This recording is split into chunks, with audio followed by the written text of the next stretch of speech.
आधी रात को ज़ैनब की तबीयत शदीद खराब हो गई।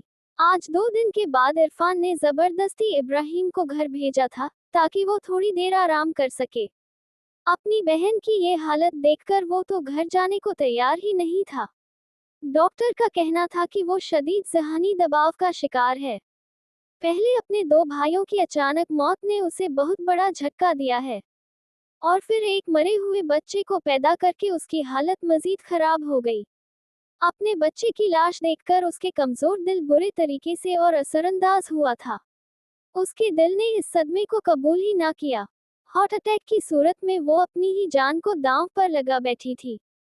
डॉक्टर ने कहा था कि उसका जहन अपने बच्चे की मौत को कबूल ही नहीं कर पा रहा। वो जब जब इस बात को सोचती है, तब तब उसकी हालत खराब होने लगती है। उसे किसी भी तरह से इस सदमे से निकालना होगा। इरफान और इब्राहिम हर मुमकिन कोशिश कर रहे थे उसे फजूल की सोचों से दूर करने की, लेकिन जाइना को हर वक्त अपनी आंखों के सामने देखकर ज़ैनब चाहकर भी नॉर्मल नहीं हो पा रही थी। और अब तो वो साफ अल्फाज में उससे कह चुकी थी कि तुम्हारा वक्त कम ही रह गया है। ऐसा करो, इब्राहिम के साथ वापस पाकिस्तान चली जाओ, क्योंकि मैं तुम्हें बहुत जल्द तलाक दिलवाने वाली हूँ। वो उसके सामने इस बात को कबूल कर चुकी थी कि इरफान और वो किसी जमाने में एक दूसरे से मोहब्बत करते थे, और उसका दावा था कि इरफान आज भी उससे मोहब्बत करता है और उसके एक इशारे पर उसे तलाक देने में वक्त नहीं लगाएगा। और फिर जिस तरह वो हर वक्त इरफान के साथ चिपकी रहती थी, उससे बातें करती थी, उसके कंधे पर हाथ रखकर उसे दिलासे देती थी, और कभी उसका हाथ थाम लेती थी, ये सारी बातें ज़ैनब को जिंदगी की तरफ आने ही नहीं दे रही थी। रात के इस वक्त भी उसकी तबीयत बहुत शदीद खराब हो गई थी। उस वक्त यहाँ इरफान और जाइना के अलावा और कोई भी नहीं था।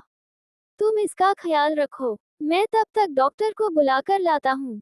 इरफान उससे कहता तेजी से बाहर भागा था, जबकि उसने एक नज़र ज़ैनब को देखा और फिर मुस्कराई। ज़ैनब, तुम तो मेरी बातें दिल पर ले बैठी यार। ठीक हो जाओ, अगर तुम मरा गई तो मेरी और इरफान की शादी मुश्किल हो जाएगी। अब मैं तुम्हारी मैयत पर बैठकर तो दुल्हन बनने से रही। वो उसका चेहरा अपने हाथों में थामते हुए बहुत मुलायमत से बात कर रही थी, जब अचानक वो डॉक्टर को लेकर अंदर दाखिल हुआ। उस वक्त इतनी अफरा तफरी मची हुई थी कि इरफान को ज़ैनब के अलावा और किसी की परवाह ना थी। क्या तुम्हारा दिमाग हिल गया है प्यारी बहना? और कुछ भी नहीं, आओ, मैं तुम्हारा सर दबा देता हूँ, कहीं पागल ना हो जाओ तुम। वो शरारत से उसके माथे पर उंगलियां रखते हुए बोला तो तनावुश ने गुस्से से उसके हाथ को झटका। मैं कोई मजाक नहीं कर रही दानियाल इरफान, मैं सच कह रही हूँ। ताशफीन से मैंने पूछा है, उनको कोई मसला नहीं है तुम्हारे मेरे घर पर आने पर। वो उसे यकीन दिलाते हुए बोली, उन्हें तुम्हारी किसी दोस्त के घर आने पर एतराज नहीं है, लेकिन मेरे आने पर होगा यार। तुम समझ क्यों नहीं रही हो? क्यों बेकार में पंगे ले रही हो?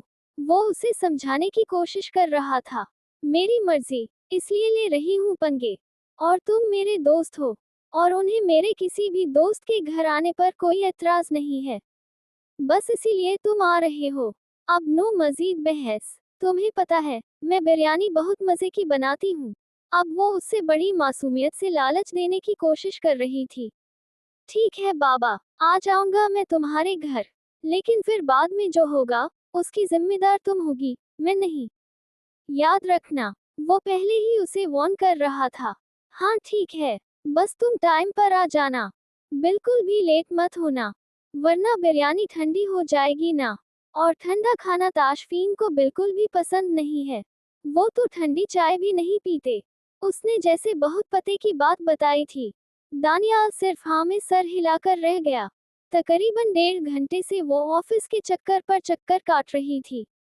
अब तो उसे अच्छी खासी थकावट भी होने लगी थी, लेकिन वारिक की मीटिंग खत्म होने का नाम ही नहीं ले रही थी। वो ऊपर वाली बिल्डिंग से घूमकर वापस नीचे आई तो उसे पता चला कि वारिक अपनी दूसरी मीटिंग अटेंड कर रहा है। क्या तुमने उन्हें बताया नहीं था कि मायरा उनका इंतजार कर रही है? वो सेक्रेटरी से पूछने लगी, जिसने उसे ये बुरी खबर सुनाई थी।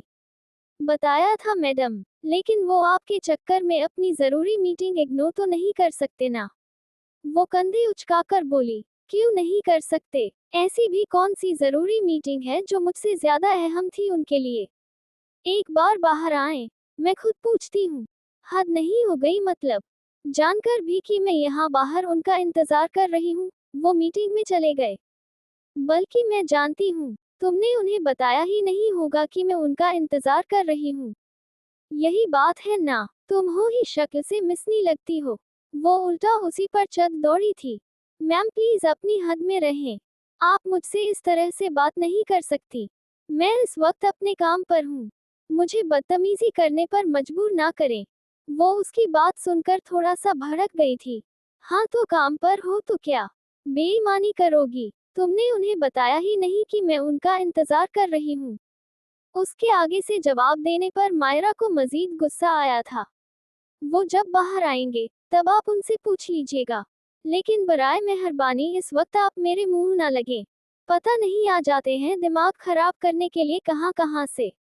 वो गुस्से से पेन पटखती अपने काम में लग गई थी, जबकि मायरा का बस नहीं चल रहा था कि उसके सारे बाल काट दे।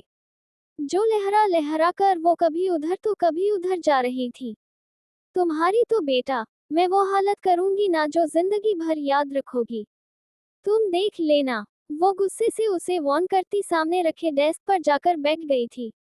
अब तो वारिक से मिले बिना उसका गुजारा नहीं था। उसका बस नहीं चल रहा था कि वो मीटिंग के अंदर घुसकर उसकी मीटिंग खराब कर दे। लेकिन फिर सोचा, ये ऑफिस उसका भी तो है। उसका भी तो हर मीटिंग में 13% का हिस्सा है। वो क्यों अपने 13% पर रिस्क ले? अपने गुस्से से वो कोई गलत कदम नहीं उठा सकती थी। आखिर उसने भी बिजनेस वुमन बनना था, तो बहुत कुछ सोच समझकर एक एक कदम उठाना था। वो काफी देर वहीं बैठी रही। तकरीबन पौने घंटे के बाद वारिक कुछ क्लाइंट्स के साथ कमरे से बाहर निकला और एक नजर उसे देखकर उसे अपने पीछे आने का इशारा किया। इशारा तो ऐसे कर रहे हैं जैसे मैं कोई मुलाजमा हूं उनकी। खैर, उन्हें तो मैं अंदर जाके सेट करूंगी। वो एक नजर सेक्रेटरी को देखती, जो वारिक की हरकत के साथ साथ उसे भी उठते देख चुकी थी। मुंह बना गई, फिर आगे बढ़ गई, जबकि सेक्रेटरी नफी में सर हिलाती अपने काम में लग गई थी। यकीनन जितना वो उसे नापसंद कर रही थी, उतनी ही उसे भी वो जहर ही लगी थी। आपने मुझे बताया क्यों नहीं रोज की आपकी सालगिरह आ रही है? ये तो बहुत खुशी की बात है। बताए आपको मेरी तरफ से क्या गिफ्ट चाहिए? वो उसके कुछ डॉक्यूमेंट्स देख रहा था, जब अचानक ही उसका आईडी कार्ड उसके सामने आ गया। उसकी बर्थडे इसी महीने में थी, बल्कि सिर्फ 10 दिन दूर थी। मैं ज्यादा अपनी बर्थडे सेलिब्रेट नहीं करती, और ना ही मुझे ये सब कुछ पसंद है। लेकिन तुमसे गिफ्ट में जरूर लूंगी, और तुम्हें मुझसे वादा भी करना होगा कि तुम इनकार नहीं करोगे। वो उसकी तरफ देखते हुए बोली तो ताशफीन ने फौरन हाँ में सर हिलाया। इस औरत ने उसके लिए क्या कुछ नहीं किया था? वो उसका गिफ्ट उसे क्यों ना देता? Yes of course. आप बस एक बार बताएं तो सही कि आपको क्या चाहिए। मैं आपको वो देने की कोशिश जरूर करूंगा, उसने यकीन दिलाते हुए कहा था।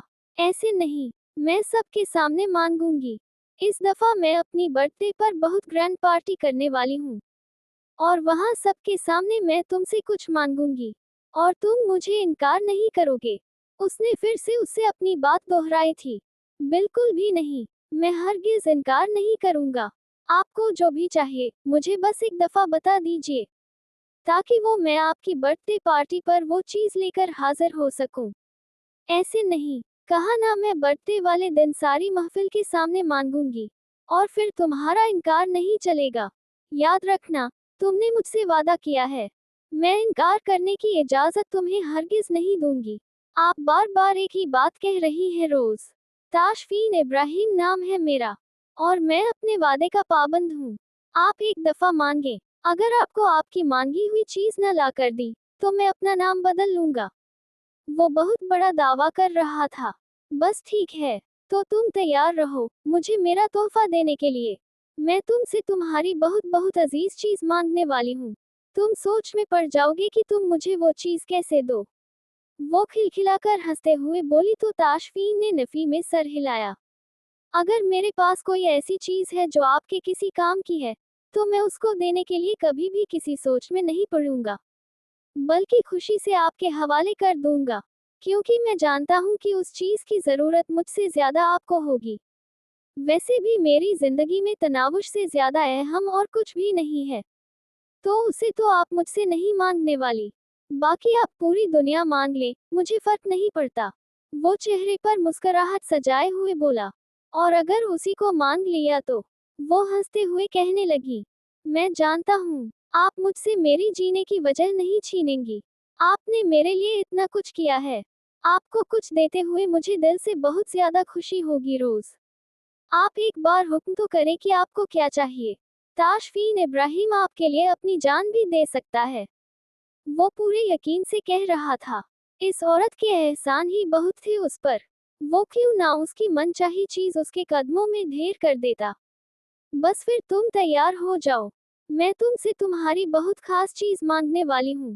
ज्यादा दूर नहीं है मेरी बर्थडे। सिर्फ 10 दिन का इंतजार करना होगा तुम्हें। मेरी बर्थडे में तुम सबसे खास मेहमान हो। याद रखना, मुझे अपने इस बर्थडे का शिद्दत से इंतजार है, जब मैं तुमसे अपनी मनपसंद चीज मांगूंगी।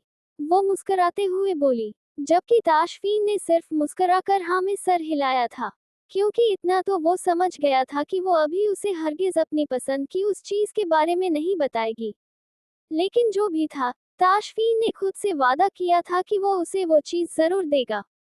वैसे मुझे तुम पर तरस तो बहुत आता है ज़ैनब, लेकिन सौतनों पर तरस खाया नहीं जाता ना। खैर छोड़ो इन बातों को। ये बताओ कि तलाक के बाद क्या करोगी तुम? मेरा मतलब है कि जब इरफान तुम्हें छोड़ देगा, उसके बाद की जिंदगी के बारे में क्या सोचा है तुमने? मैं तो तलाक के बाद इरफान से शादी कर लूंगी और उसके साथ हंसी खुशी अपनी जिंदगी जीऊंगी। लेकिन तुम तो बेचारी कहाँ जाओगी यार? सारी जिंदगी क्या अपने भाइयों के दर पर ही रहोगी? जाइना। ज़ैनब को होश आया। वो अब कैसी है? इरफान कमरे में दाखिल होते हुए ज़ैनब की तरफ आया था, जो आंखें खोले बेड पर पड़ी हुई थी।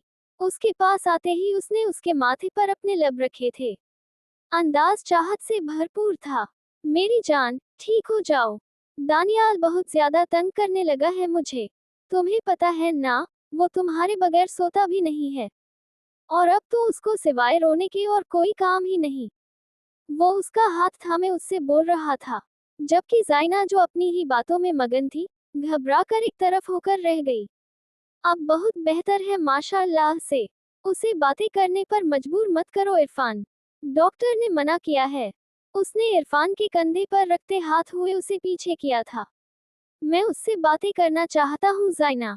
तुम नहीं जानती, ये कितनी बातूनी है।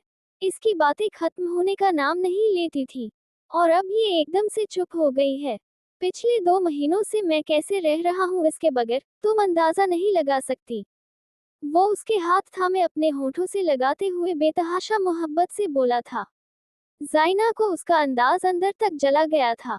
जब इब्राहिम कमरे में दाखिल हुआ, कैसी है मेरी गुड़िया? वो उसके करीब आते हुए बोला तो ज़ैनब ने बहुत मुश्किल से अपने होठों पर मुस्कुराहट सजाई थी। ठीक तो हरगिज नहीं है। डॉक्टर ने कहा है कि अगर इसकी टेंशन खत्म ना हुई तो इसकी जान भी जा सकती है। जाइना ने अचानक उन दोनों पर बम गिराया था। कल इब्राहिम के सामने ही तो डॉक्टर बता रहा था। उन दोनों के अचानक इस तरफ देखने पर उसने इब्राहिम की तरफ इशारा किया था। बल्कि तुम भी तो थे वहां, जब डॉक्टर ने कहा था कि अगर इसकी टेंशन खत्म ना हुई तो शदीद खतरनाक हार्ट अटैक के चांसेस हैं। ये सारी बातें ज़ैनब के सामने करने वाली हरगिज नहीं है जाइना। इरफान ने इंतहाई गुस्से से उसकी तरफ देखते हुए कहा था। वो उसे टेंशनों से दूर लेकर जाने की कोशिश कर रहे थे, उसे जिंदगी की तरफ लाना चाहते थे। लेकिन जाइना तो उसके सामने ही ऐसी बातें करने लग गई थी। उन दोनों को खुद को घूरते पाकर वो कंधे उचकाकर कमरे से निकल गई थी, जबकि उन दोनों का ही ध्यान अब सिर्फ और सिर्फ ज़ैनब की तरफ था। वो उसका दिल बहलाने की कोशिश कर रहे थे। ये तो वो लोग जानते ही नहीं थे कि थोड़ी देर पहले जाइना ज़ैनब से कैसी बातें करके गई है। शुक्र है खुदा का, आपने मुझे कमरे के अंदर तो बुलाया, वरना मैं तो सुबह से पागलों की तरह घूम घूम कर थक गई थी। वो आराम से अपना बैग टेबल पर फेंकती कुर्सी पर बैठ गई थी। अब इरादा उसकी क्लास लेने का था। तुम किसकी इजाजत से यूं मुंह उठाकर कमरे में चली आई हो? और क्या तुमने इस ऑफिस में आने से पहले दरवाजा नॉक किया था? और ये क्या तरीका है अपने बॉस के सामने बैठने का।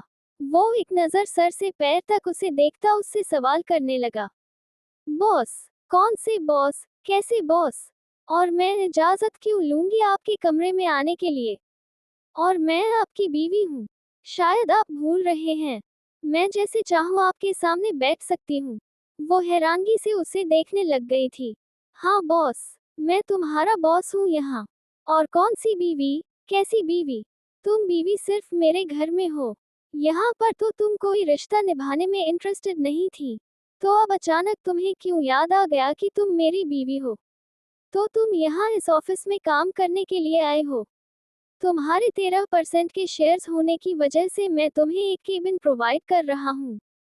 इसके अलावा तुम यहाँ एक आम सी वर्कर की हैसियत से रहोगी, काम करोगी, अपनी तनख्वाह लोगी, और 1 महीने के बाद इस कंपनी से 13% के शेयर्स से जो मुनाफा होगा वो तुम्हारे नहीं बल्कि मायरा मूसा खान के बैंक में ट्रांसफर हो जाएगा। और वो पैसे तुम्हें सिर्फ इसी कंडीशन में मिलेंगे जब तुम मेरे साथ इस रिश्ते को पूरी ईमानदारी से निभाओगी। बाकी तुम इस एग्रीमेंट को पूरी तरह से पढ़ सकती हो, जहां तुम्हारे बाबा जान ने तुम्हारी जायदाद को तुम्हें देते हुए कुछ बातें शर्त रखी थी। मैं जानता हूँ इन पेपर्स को तुम झूठ या फ्रेब समझ रही होगी, लेकिन इसके नीचे साइन भी है और तारीख भी। इन पेपर्स में किसी तरह की कोई अदल बदली नहीं की गई। ये बिल्कुल ओरिजिनल डॉक्यूमेंट्स हैं। इनको ठीक से समझकर पढ़ो और फिर फैसला करो कि तुम्हें यहाँ कोई नौकरी करनी है या नहीं। करनी है। मुझे करना है यहाँ पर काम। मैं अपने बाबा की जगह संभालना चाहती हूँ। वो पेपर्स को एक साइड पर करते हुए उससे कहने लगी थी। वो तो बदर खान ने उसे पहले ही बता दिया था कि वो उसे यहाँ काम करने से रोकेगा, उसे तरह तरह की कंडीशंस बताएगा, लेकिन उसने हिम्मत नहीं हारनी। उसने हर कीमत पर अपने बाबा का हिस्सा हासिल करना था। ओके फाइन, तो टाइपिंग आती है तुम्हें? वो मसरूफ अंदाज में फाइल अपनी साइड दराज में डालते हुए उससे सवाल करने लगा। मोबाइल पर तो आती है, बाकी मैं लैपटॉप पर सीख लूंगी। हाँ ठीक है, जैसे बेहतर लगे वैसे कर लो। तुम्हारे पास अभी 1 हफ्ते का वक्त है। मुझे 1 हफ्ते के बाद ये फाइल बिल्कुल तैयार चाहिए। तुम्हें इसमें क्या क्या टाइप करना है ये बाहर मिस माहम बैठी हैं, वो बताएंगी। बाकी तुम्हारी मंथली तनख्वाह 40,000 होगी, जो तुम्हें वक्त पर मिल जाएगी, लेकिन हर छुट्टी पर तुम्हारी तनख्वाह में से पैसे काटे जाएंगे। वो पेपर में कुछ लिखते हुए उसे बोल रहा था। उसकी तरफ देखना तक शायद वो आज अपनी तौहीन समझे हुए था। क्या 40,000? आपका दिमाग तो खराब नहीं हो गया? अभी 2 दिन पहले मैं 18 लाख की शॉपिंग करके आई थी। उसने जैसे बताना जरूरी समझा था। वो भी तो साथ था। उसने ही तो अपने कार्ड से उसकी पेमेंट की थी। हाँ वो तुमने मेरे पैसों से की थी, लेकिन अब तुम अपने पैसे कमा रही हो, तो उड़ाते हुए जरा ध्यान रखना। अब आप जा सकती हैं यहाँ से। आपका केबिन मिस माहम आपको दिखा देंगे। प्लीज डोंट डिस्टर्ब मी, वो उसकी मौजूदगी से डिस्टर्ब होते हुए बोला। वो पैर पटखती कमरे से निकल गई। कहाँ वो उसकी क्लास लेने उसके ऑफिस में घुसी थी, और कहाँ वो उसे ही बेइज्जत करके निकाल रहा था। ऐसा कहाँ होता है भला? ये घर चले फिर मैं बताती हूँ कि मायरा चीज क्या है। वो अंदर ही अंदर अपना गुस्सा पीती वहां से निकली थी, लेकिन इसके बावजूद भी गुस्से की शिद्दत से उसका चेहरा सुर्ख होने लगा था। जबकि उसके कमरे से निकलते ही उसे वारिक के कहाके की आवाज सुनाई दी थी। उसे मजीद गुस्सा आया। वो पैर पटखती उस नकचढ़ी लंबे बालों वाली सेक्रेटरी के सर पर जा सवार हुई थी। हाय, ये कितनी खूबसूरत ड्रेस है ताशफीन। ये आप मेरे लिए लेकर आए हैं। वो आज शॉपिंग करके घर वापस आया तो एक खूबसूरत सा ड्रेस लाकर उसे थमा दिया। वो तो उसे अपने साथ लगाए खुश हो रही थी, जबकि उसका सवाल सुनकर उसने सर पर हाथ मारा था।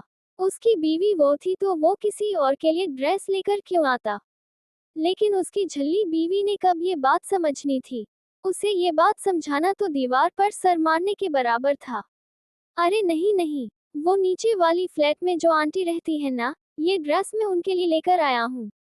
वो क्या है ना कि 7 दिन के बाद मेरी बॉस की सालगिरह है ना, तो उनकी बर्थडे पार्टी में आंटी ने पहन कर जाना है।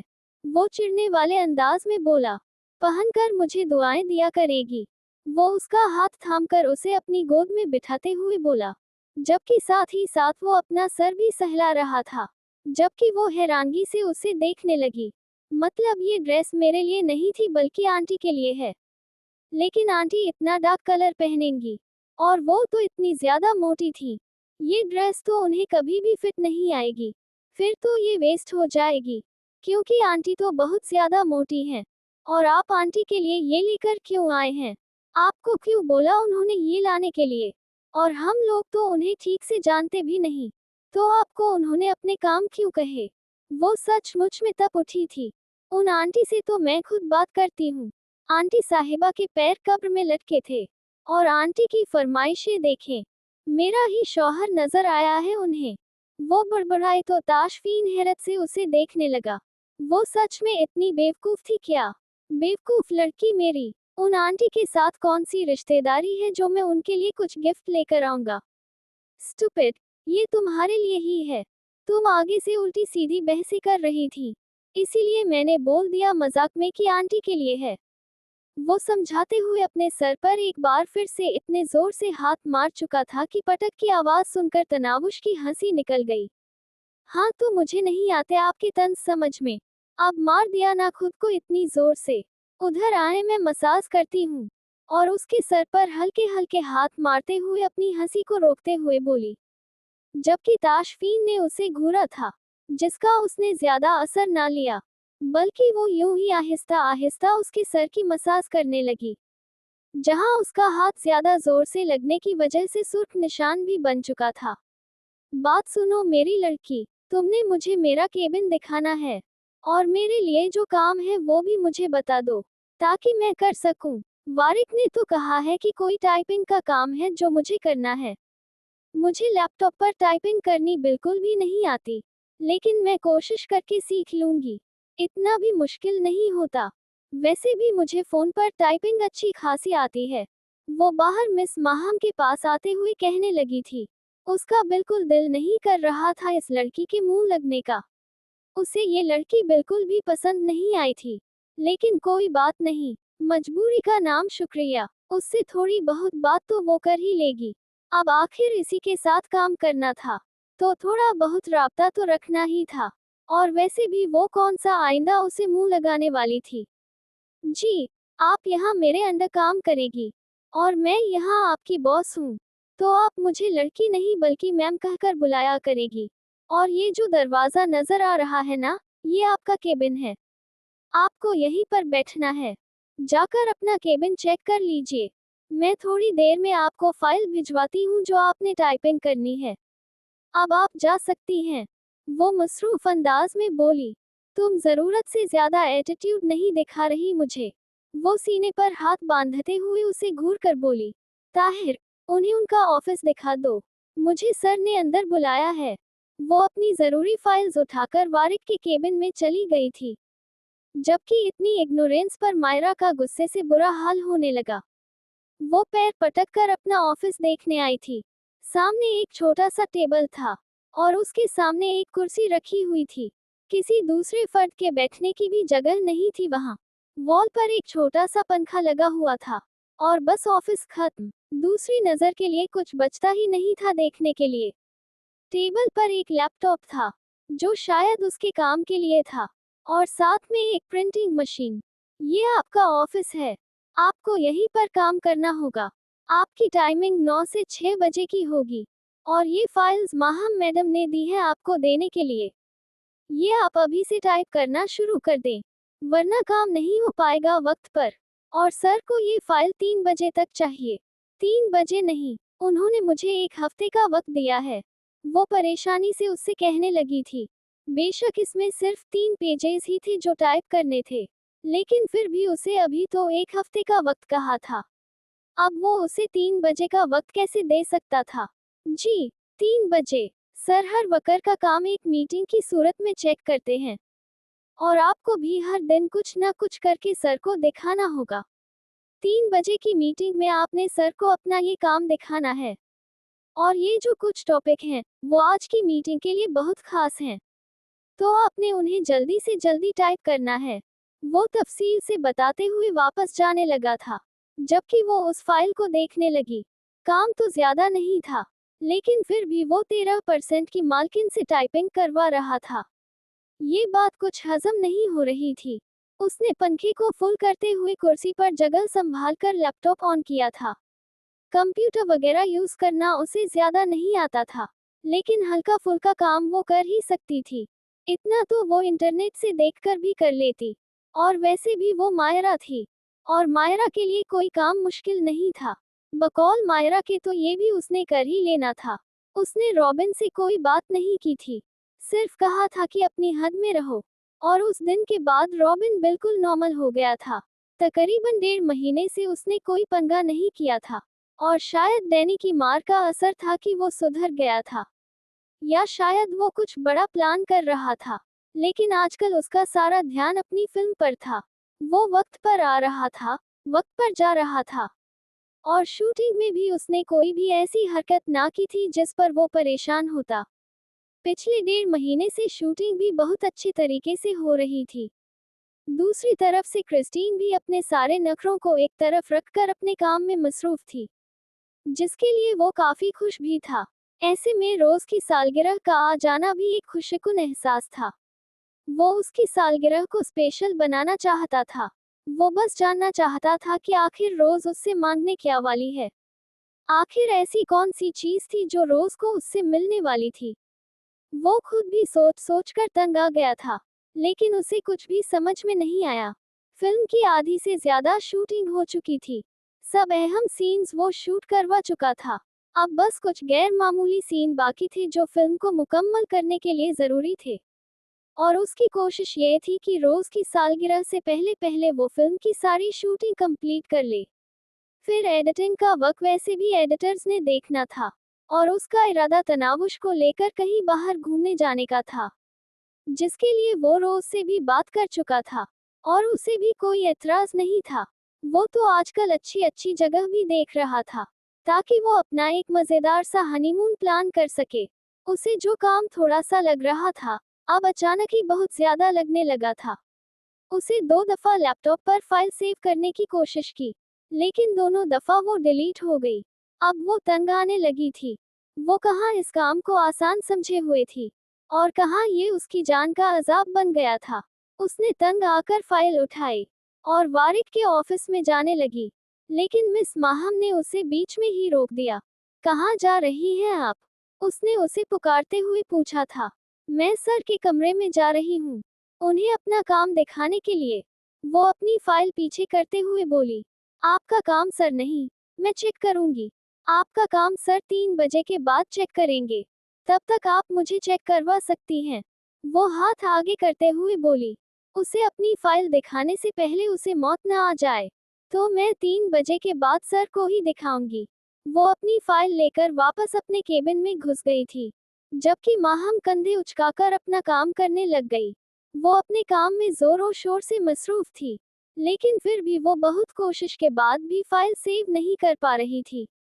वो फाइल सेव करना सीखना चाहती थी, जो इंटरनेट से भी उसे समझ नहीं आया था। लेकिन वो किसी और से क्यों सीखती, जब उसका शौहर ही बॉस की कुर्सी पर बैठा हुआ था। लेकिन वो लंबे बालों वाली चुड़ैल तो उसे उसके शौहर के ऑफिस में जाने ही नहीं दे रही थी। जब ताहिर ने आकर उससे पूछा कि काम हुआ या नहीं हुआ, उसके हाथ पैर फूलने लगे। लंच ब्रेक था, शायद वो इसीलिए आकर पूछ रहा था।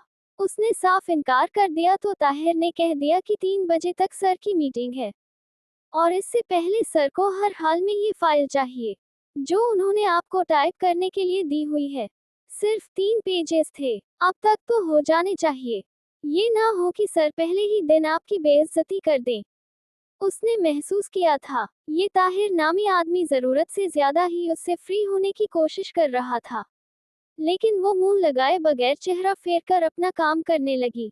ताहिर काफी देर उसके सर पर खड़ा उसे देखता रहा। फिर उसकी तरफ से कोई रेस्पॉन्स ना मिलने पर बाहर चला गया। ये फाइल इतनी जरूरी हो सकती है, उसे अंदाजा नहीं था।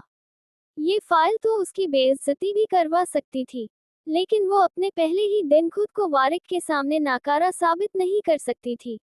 उसने उसे इतना आसान काम दिया था, और वही आसान काम उसके लिए इतना मुश्किल हो गया था। वो जितना हो सके उतना उसे करने की कोशिश कर रही थी, जबकि वारिक सीसीटीवी कैमरा पर उसकी एक एक हरकत को नोट कर रहा था। इसमें कोई शक नहीं था कि वो बहुत मेहनत और लगन से काम कर रही थी, लेकिन उसे तो खाने पीने का भी होश नहीं रहा था। जो भी था, वारिक को अपनी बीवी को भूखा हरगिज नहीं मारना था। इसीलिए थोड़ी देर के बाद उसने माहम को कहा कि वो जाकर मायरा को खाने का पूछे, और वो आई भी थी उससे पूछने के लिए, लेकिन उसने उसे मुंह ही नहीं लगाया। माहम को तो इस लड़की का एटीट्यूड समझ ही नहीं आया था। और दूसरा, वारिक का उसको अहमियत देना, और फिर पहले ही दिन उसे अपनी अहम मीटिंग की फाइल टाइपिंग के लिए थमा देना। वो तो खुद वारिक की वजह से हैरान थी। वो ऐसी कोई भी अहम मीटिंग जो एक हफ्ते के टाइम पीरियड में आती हो, वो किसी को देने की गलती नहीं करता था। और यहाँ उसने एक न्यू वर्कर नॉन एक्सपीरियंस को दे दी थी। एक हफ्ते में तो क्या, वो एक महीने में भी इस फाइल को तैयार नहीं कर सकती थी। माहम को पूरा यकीन था, लेकिन उसने वारिक को मायरा के बारे में बस इतना ही कहा था कि शायद उसका कुछ भी खाने का मूड नहीं है, इसीलिए वो लंच ब्रेक नहीं ले रही। हालांकि सच तो ये था कि उसने माहम की बात का जवाब ही नहीं दिया था। तुम्हारा शौहर मुझे काट कर खा जाएगा, मुझे यकीन है। वो अंदर दाखिल होते हुए एक नजर उसके पूरे घर को देखता कुर्सी घसीट कर बैठा था। आज संडे था, और अपनी फिल्म की शूटिंग में बिजी होने की वजह से ताशफीन अभी घर वापस नहीं आया था। अपनी फिल्म के चक्कर में वो संडे की छुट्टी भी नहीं ले रहा था। हालांकि आज तो उसने तनावुश से वादा किया था कि वो उसे घुमाने लेकर जाएगा, लेकिन सुबह उसने उससे सॉरी कर ली थी। उसने वादा किया था कि शूटिंग के बाद वो जहां कहेगी, वो उसे लेकर जाएगा। और वैसे भी अब मजीद 10 से 12 दिन की शूटिंग बाकी थी, और फिर फिल्म का रोला खत्म हो जाना था। जबकि उसकी कोशिश रोज की सालगिरह से पहले ही इस फिल्म की सारी शूटिंग को मुकम्मल करना थी, जिसमें वो बिल्कुल भी छुट्टी नहीं दे रहा था। फिर वो उसे अपने साथ किसी दूसरे मुल्क में घुमाने लेकर जाने की प्लानिंग कर रहा था, जहां की वो टिकट्स भी बुक करवा चुका था। उसका ये हनीमून वो तनावुश के लिए बहुत ज्यादा स्पेशल बना देना चाहता था। बहुत सारे यादगार लम्हात वो उसके साथ गुजारना चाहता था। क्या मतलब है तुम्हारी इस बात का? क्या मेरे शौहर तुम्हें आदमखोर नजर आते हैं जो तुम्हें काट कर खा जाएंगे? चुपचाप बैठो, मैंने तुम्हारे लिए इतने मजे की बिरयानी बनाई है कि उंगलियां चाटते रह जाओगे अपनी। वो पूरे दावे से कहती उसके लिए खाना निकालने लगी थी, जबकि वो भी ताशफीन के घर पर मौजूदगी ना होने की वजह से परसुकून होकर बैठ गया था। वैसे बहना, तुम्हारे अजीजो जान शौहर है कहाँ? कहीं नजर नहीं आ रहे? कहीं मेरे कत्ल की प्लानिंग तो नहीं कर रहे कहीं बैठकर? उसने एक नजर पूरे घर में दौड़ाकर उससे पूछा था। उसे तंग करने में भी अपना ही मजा था। वो ताशफीन के खिलाफ एक लफ्ज बर्दाश्त नहीं कर सकती थी, और वो उसे इतना ही चिढ़ाता था, और वो चिढ़ती भी बहुत ज्यादा थी। तुम्हारे शौहर आ जाते, फिर एक साथ मिलकर खाना खाते। अच्छा थोड़ी लगता है कि मेजबान भूखा रहे और मेहमान पेट भरकर खाना खाए। उसने बिरयानी की चम्मच भरकर अपने मुंह में लेते हुए ड्रामाई अंदाज में कहा तो तनावुश ने हैरानगी से उसे देखा। हाँ क्यों नहीं, ये बिरयानी मैं वापस उठा लेती हूँ। वो उसके सामने से प्लेट उठाने ही लगी थी, जब डैनी ने दोनों हाथों से प्लेट थाम ली। अरे यार, मजाक कर रहा हूँ। छोटा सा मजाक भी नहीं समझती हो तुम? मेरा कोई इरादा नहीं है तुम्हारे हिटलर के हाथों पिटने का। मैं तो पहले ही खाकर यहाँ से भाग निकलूंगा। वो बड़े मजे से तेज तेज बिरयानी खा रहा था, जबकि उसकी तेजी पर तनावुश को हंसी आ रही थी। अगले संडे फिर से अपने शौहर को कहीं बाहर भेज देना, और मुझे ना कोफ्ते बहुत पसंद हैं। उसने अपनी फरमाइश नोट करवाई थी, जबकि तनावुश ने बड़ी खुशी से हाँ में सर हिलाया था। उसके लिए यही काफी था कि वो वापस उसके घर आना चाहता है। अभी वो दोनों बैठकर मजे से बातें ही कर रहे थे, जब अचानक बाहर का दरवाजा बजा। यानी कि ताशफीन वापस आ गया था। उसके गले में निवाला अटक गया। वो प्लेट समेत टेबल के नीचे घुसने लगा था। ये क्या कर रहे हो तुम दानियाल? पागल तो नहीं हो गए? बाहर निकलो, आराम से बैठकर खाना खाओ। वो परेशानी से उसे देखकर कहने लगी थी। नहीं, मुझे बाहर नहीं आना। मैं यहीं से खाकर खिड़की के रास्ते भाग जाऊंगा। तुम अपने शौहर को मत बताना कि मैं यहाँ आया हुआ हूँ। देखो, मैं तुम्हारे आगे हाथ जोड़ता हूँ। मुझे बचा लेना अपने हिटलर शौहर से। वो उसकी मिन्नतें करते हुए बोल रहा था, जबकि तनावुश को तो कुछ समझ ही नहीं आ रहा था। उफ, तुम बिल्कुल पागल हो। वो उसे कोसती दरवाजा खोलने जा चुकी थी, जबकि दानियाल छुपने के लिए कोई और जगह ढूंढने लगा। अंदर मीटिंग चल रही है लड़की। तुम्हारा दिमाग तो खराब नहीं है? इस तरह से अंदर घुसे जा रही हो। अपने साथ साथ क्या मुझे भी इस जॉब से फायर करवाना चाहती हो तुम? वो वारिक के ऑफिस के बाहर दरवाजे पर हाथ रखते हुए दरवाजा धकेलने लगी थी कि माहम ने उसका हाथ पकड़कर उसे अपनी जानिब खींचा। उसका अंदाज इतना तौहीन आमेज था कि मायरा का दिल चाहा कि वो उसके मुंह पर जोर का थप्पड़ लगा दे। हाँ, तो ये बात आप मुझे आराम से भी बता सकती हैं कि अंदर मीटिंग चल रही है। ये क्या तरीका है बात करने का? उसे गुस्सा आया था। मेरा यही तरीका है बात करने का। और तुम ना जरा नीचे रहो। आज इस ऑफिस में तुम्हारा पहला दिन है, तो हवाओं में उड़ने की जरूरत नहीं है। मेरी एक छोटी सी शिकायत तुम्हें इस नौकरी से बाहर करवा सकती है। इसलिए बेहतर होगा कि अगर तुम्हें ये नौकरी प्यारी है ना, तो अपने पैरों को जमीन पर ही रहने दो। मत सोचना कि तुम खूबसूरत हो, स्टाइलिश हो, तो वारिक इब्राहिम तुम्हारे कदमों में बिछने लगेगा। यहाँ बहुत आई और बहुत गईं। तुम जैसी कोई भी लड़की वारिक इब्राहिम को मुतासिर करने में कामयाब नहीं हो सकी, तो तुम भी नहीं होगी। याद रखना, मेरे कौन से अंदाज से आपको ऐसा महसूस हुआ कि मैं उन्हें इम्प्रेस करने की कोशिश कर रही हूँ? वो सीने पर हाथ बांधे उससे पूछने लगी थी। मसला उसे इस लड़की से नहीं था, इस लड़की की घटिया सोच से था। वो क्या समझ रही थी उसे, कि वो उसके बॉस को पटाने की कोशिश कर रही थी, इस ऑफिस में अपनी जगह बनाने के लिए। मतलब वो उसे एक कैरेक्टरलेस लड़की समझ रही थी। ये तो मायरा की बर्दाश्त से बाहर था। यही जो तुम अपनाए हुए हो। तुम वारिक सर को अपनी तरफ मुतवज्जे करने की कोशिश कर रही हो, और तुम इस कोशिश में कभी कामयाब नहीं होगी। ये बात तुम याद रखना। सर तुम जैसी लड़कियों को मुंह लगाना पसंद नहीं करते। इसीलिए बेहतर होगा कि तुम अपनी औकात में रहो, वरना ये पहला दिन आखिरी होने में वक्त नहीं लगेगा। वो अपनी बात मुकम्मल करते हुए वहां से जा चुकी थी, जबकि मायरा का गुस्से से बुरा हाल होने लगा। अब इस शख्स की खातिर उसे कैरेक्टरलेस होने के ताने सुनने पड़ेंगे। कभी नहीं। अब तो वो ऑफिस में उससे बात करने का भी कोई इरादा नहीं रखती थी। इस ऑफिस में उसे उसके शौहर के साथ ही बदनाम किया जा रहा था। हाँ, शायद वो वारिक पर जरूरत से ज्यादा हक जताने लगी थी। वो जरूरत से ज्यादा ही उसे अपनी जिंदगी में अहमियत देने लगी थी। बाहर का कोई भी इंसान जो उनके दरमियान मौजूद रिश्ते को ना जानता, उनके रिश्ते को सही तो हरगिज नहीं समझेगा। उसका बार बार वारिक के ऑफिस के बाहर के चक्कर लगाना, अपनी फाइल सिर्फ वारिक को ही दिखाना, उसे सबकी निगाहों में मशकूक कर रहा था। और उसे खुद इन सब चीजों का ख्याल रखना था, क्योंकि वारिक का तो कहना था कि वो सबको बताना चाहता है कि वो उसकी बीवी है। ये राज तो वो रखना चाहती थी। वो ही अपनी पहचान सबसे छुपाना चाहती थी। तो एहतियात भी उसे ही करनी थी अपने किरदार को लेकर। वो पहले वारिक के तल्ख लफ्जों का शिकार हुई थी। अब ये सब उसकी बर्दाश्त से बाहर का था। लेकिन वारिक ने अपनी गलतफहमी के दूर होते ही उससे माफी मांग ली थी। और सच यही था कि जिस तरह से ताशफीन और मायरा ने अपने आप को उन लोगों के सामने पेश किया था, वो उसे हरगिज सही नहीं समझ सकता था। इस बात को वो भी कबूल करती थी कि मायरा और वारिक के रिश्ते की इस गलतफहमी में कहीं ना कहीं गलती उसकी अपनी थी। इसीलिए उसने वारिक की माफी को भी कबूल कर लिया था। लेकिन अब उसे यहाँ बहुत मोहतात रहना था। ताहिर साहब, आप मुझे ये फाइल सेव करने का तरीका बता सकते हैं? फिर मैं इसके प्रिंट निकाल लूंगी। ताहिर एक बार फिर से घूमते फिरते उसके केबिन में झांकने लगा तो उसने उसे पुकारा था। वो तो उसके पुकार पर बिछने को तैयार था। फौरन ही हाँ में सर हिलाता उसे फाइल सेव करना सिखाने के लिए अपनी खिदमत पेश करने लगा। अरे, ये तो बहुत ही ज्यादा आसान है।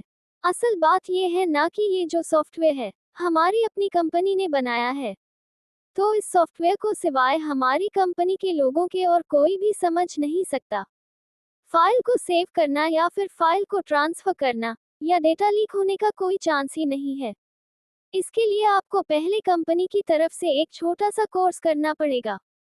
इसी कंडीशन में आपको इस सॉफ्टवेयर की पूरी तरह से समझ आएगी। वारिक साहब ने ये सॉफ्टवेयर स्पेशली अपने ऑफिस के वर्कर्स के लिए बनवाया था, ताकि हमारा डेटा लीक होकर भी अगर बाहर जाए तो हमें किसी तरह का कोई नुकसान ना हो।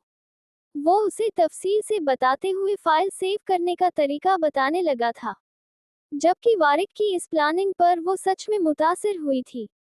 क्या बंदा था! अपनी कंपनी का डेटा चोरी ना होने देने के लिए उसने अपना ही सॉफ्टवेयर बना लिया था। और सबसे खास बात, इस सॉफ्टवेयर को इस्तेमाल भी इसी की कंपनी के 100 लोग कर सकते थे। 100 से ज्यादा एक भी नहीं। वो मजे से बता रहा था। समझ में आया कि ये फाइल मुझसे सेव क्यों नहीं हो रही थी। थैंक यू सो मच, आपने मेरी बहुत मदद की है, उसने मुस्कुराते हुए कहा था, और शुक्र मनाया था कि कम से कम उसे फाइल सेव करनी तो आ गई थी। जी, कोई बात नहीं। आपको किसी भी मदद की जरूरत हो तो बस मुझे आवाज दे दीजिएगा। मैं आपकी खिदमत में हाजिर हो जाऊंगा। वैसे आप न्यूयॉर्क से हैं तो वहाँ तो हर चीज कंप्यूटर सिस्टम है। तो आपको कंप्यूटर इस्तेमाल करना क्यों नहीं आता? वो परेशानी से उससे पूछने लगा था। वैसे उसका सवाल सच में पूछे जाने के काबिल था। ग्रेजुएशन तक मैंने कंप्यूटर इस्तेमाल किया है। इसके बाद मैं एक्टिंग एकेडमी चली गई थी। तो वहाँ पर मेरा काम कंप्यूटर इस्तेमाल करना नहीं बल्कि एक्टिंग सीखना था। ड्रामे करना, थिएटर करना, एक्टिंग की अलग अलग क्लासेस लेना। एक लंबे वक्त से मैंने कंप्यूटर इस्तेमाल नहीं किया, और टाइपिंग वगैरह मैंने कभी जिंदगी में नहीं की। उस दौर में भी नहीं जब मैं कंप्यूटर पढ़ती थी। बाकी कंप्यूटर इस्तेमाल करना मुझे आता है, बस टाइपिंग मुझसे तेजी से नहीं होती। और जैसा कि आपने बताया कि ये सॉफ्टवेयर आपकी अपनी कंपनी का है, तो मुझे इस्तेमाल करना कैसे आएगा? सच ये है कि हमारे कंप्यूटर क्लासेस में ये अजीब तरह के सॉफ्टवेयर नहीं पढ़ाए जाते थे, और ना ही ये नई नई फाइल सेव करना सिखाया जाता था। इसीलिए मुझे ये सब कुछ नहीं आता। मैं ग्रेजुएशन के बाद में अपनी स्टडी को ड्रॉप आउट कर चुकी थी, क्योंकि आगे मेरा मकसद कुछ और था। और सच कहूँ तो मेरा मकसद ग्रेजुएशन करने का भी नहीं था, क्योंकि मैट्रिक के फौरन बाद ही मैंने एक्टिंग के लिए पहले चाइल्ड आर्टिस्ट के तौर पर ऑडिशन देने शुरू कर दिए थे, और बाद में हीरोइन के लिए। मुझे पढ़ाई में दिलचस्पी नहीं थी। मेरी ज़रूरत फ़ोन से पूरी हो जाती थी, और इन सब चीज़ों का भी फजूल शौक मैंने पाला नहीं।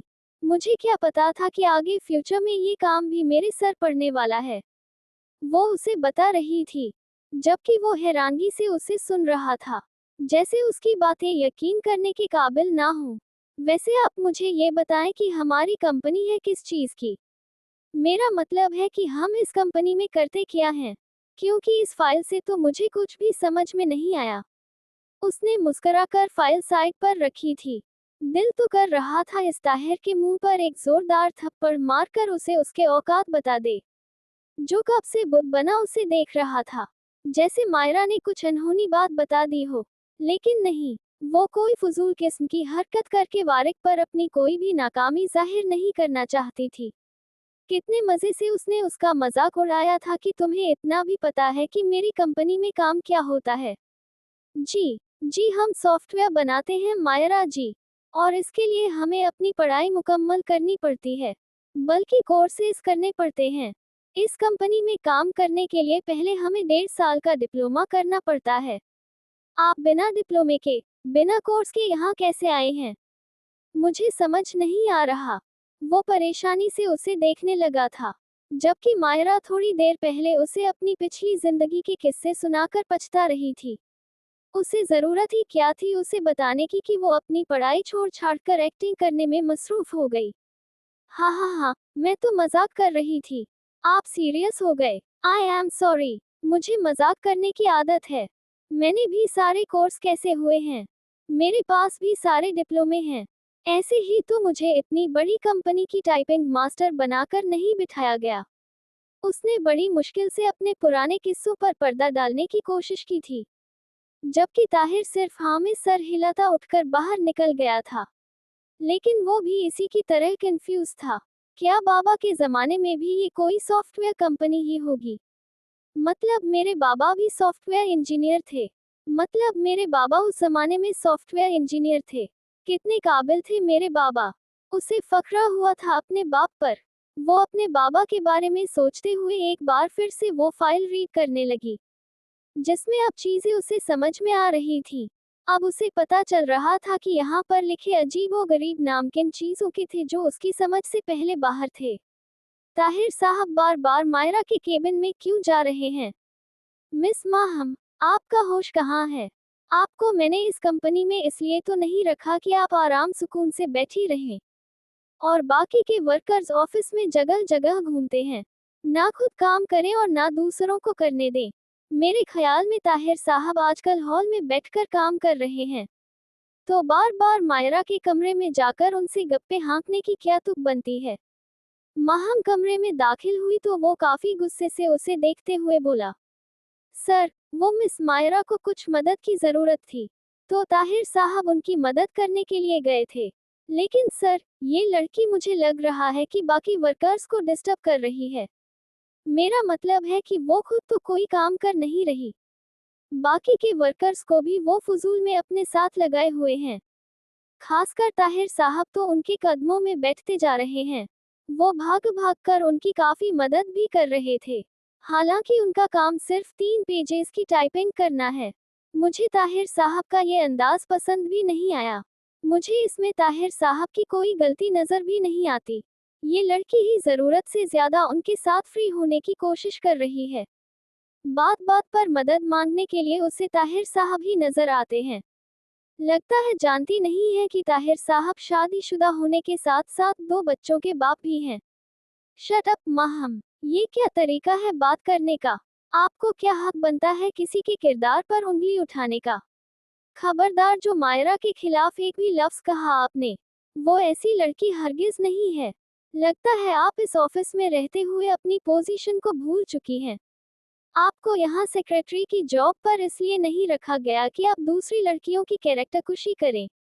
चली जाएं यहाँ से, और आज सारा दिन मुझे अपनी शक्ल मत दिखाएगा, वरना ये ना हो कि आपके टैलेंट को नजरअंदाज करके मैं आपको इस नौकरी से फारिग कर दूं। ये मोहल्ले वाली आंटियों वाले शौक अपने घर जाकर पूरे करें। मेरी कंपनी में आप जैसे जाहिल सोच रखने वाले लोगों की कोई जगह नहीं है। वो गुस्से से आपे से बाहर होने लगा था।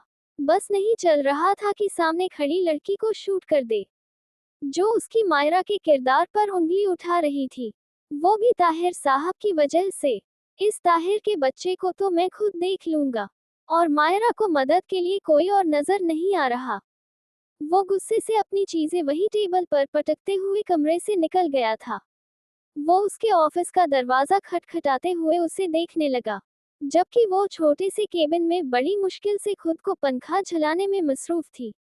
एक सिंगल वॉल फैन के साथ उसका गुजारा नामुमकिन था। उसने तो कभी सोचा भी नहीं था कि ऑफिस में उसे इस तरह का केबिन दिया जाएगा। इस वक्त मेरे मुंह लगने की बिल्कुल जरूरत नहीं है, और ना ही मेरा दिमाग खराब करने की जरूरत है। जाएं यहाँ से, वो उसे देखती फाड़ खाने वाले अंदाज में बोली थी। उसका अंदाज बहुत बदतमीजाना था। मैं यहाँ तुम्हारे मुंह लगने के लिए नहीं आया, और ना ही मुझे तुम्हारा दिमाग खराब करने का कोई शौक है। अगर काम हो गया है तो मेरे ऑफिस में लेकर आओ। सारा दिन बैठकर मैं तुम्हारे मूड का इंतजार नहीं कर सकता, और ताहिर साहब से मदद लेने से बेहतर है कि माहम है, उससे मदद लो। वो भी तुम्हें बेहतर गाइड कर सकती है। या यहाँ ऑफिस में और भी बहुत सारी लड़कियां मौजूद हैं। ताहिर एक फ्लर्ट इंसान है, बेहतर है कि उससे दूरी बनाकर रखो। वो भी इसी के अंदाज में जवाब देता दरवाजा पटकते हुए बाहर निकल गया। उसने सुबह से कुछ भी नहीं खाया था, और ना ही वो केबिन से बाहर निकली थी, और सीसीटीवी कैमरा में वो उसकी एक एक हरकत को बहुत गौर से देख रहा था, और उसका लंच टाइम में बाहर ना जाना भी उसने नोट कर लिया था।